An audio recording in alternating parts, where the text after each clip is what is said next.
और देखिए, अब स्पॉट से मेरे साथ सहयोगी अंकुश जुड़ रहे हैं लाइव, तो सीधा ही अंकुश का रुख कर लेते हैं। अंकुश, सबसे पहले, क्योंकि इतनी बड़ी लापरवाही जिस तरह से सामने आई है इस पूरे हादसे में, कार्रवाई कहां तक पहुंची है, किन किन लोगों को हिरासत में लिया गया है? हाँ, देखिए, अभी तक 4 मैनेजर जो इस क्लब के हैं उनको गिरफ्तार किया गया है। ये चारों मैनेजर अलग अलग सेक्शन के थे।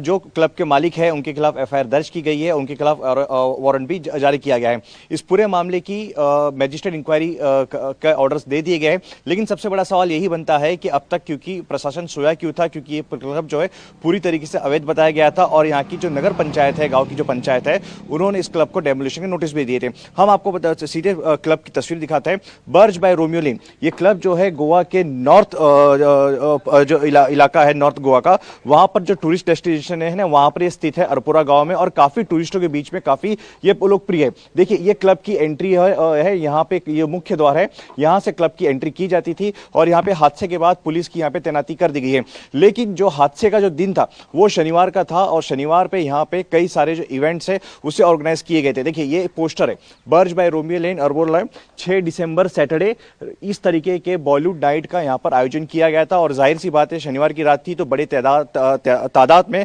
जो सैलानी थे, पर्यटक थे, वो इस क्लब में मौजूद थे। लेकिन अचानक जो है, जो संगीत का माहौल था, जश्न का माहौल था, खुशियां थी क्लब में, क्योंकि जो वीडियोस भी वायरल हुए थे, हमें देख रहे थे कि बॉलीवुड डांस पर बॉलीवुड के गाने पर बेली डांस का आयोजन किया गया था, वो अचानक से मातम में तब्दील कर दिया गया था। इस क्लब में आग लगी थी।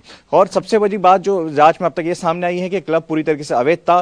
फायर सेफ्टी के नॉर्म्स इस क्लब के पास नहीं थे, एनवायरमेंटल क्लियरेंस नहीं था। ये क्लब जो है अपने आइलैंड बार के लिए जाना जाता है, यानी जो क्षेत्र है अरपुरा का, यहाँ पर जो रिवर फ्रंट है उसके पास ये क्लब बना हुआ था। और जैसे कि मैंने कहा कि क्लब टूरिस्टों में काफी फेमस था। यहाँ पे देखिए, गेट बंद कर दिया गया है, गेट को सील कर दिया गया है, क्योंकि फॉरेंसिक ऑडिट अभी भी चल रही है। लेकिन गेट के अगर हम भीतर जाते हैं तो क्लब के प्रीमाइसेस के देखिए कि काफी विस्तार से क्लब बना हुआ था। और जैसे कि मैंने कहा कि शनिवार की रात थी, बड़ी तादाद में पर्यटक वहां पर मौजूद थे और क्लब की सजावट के लिए वहां पर इलेक्ट्रिक फायर वर्क और तार के जो पत्ते होते हैं, यानी कि पाम लीफ, उसका इस्तेमाल किया गया था। और जो जांच में ये बात सामने आई है कि पहले बात कही जा रही थी, आकलन लगाया जा रहा था कि हो सकता है कि सिलेंडर ब्लास्ट हो, लेकिन बाद में जांच में जो प्रिलिमिनरी इंक्वायरी हुई है उसमें यह पता चला है कि इलेक्ट्रिक फायर वर्क की वजह से ये आग जो है क्लब के ऊपरी मंजिल पर भड़की। वहां पर क्लब की सजावट के लिए पाम ताड़ के पत्तों का इस्तेमाल किया गया था, जिसकी वजह से आग जो है काफी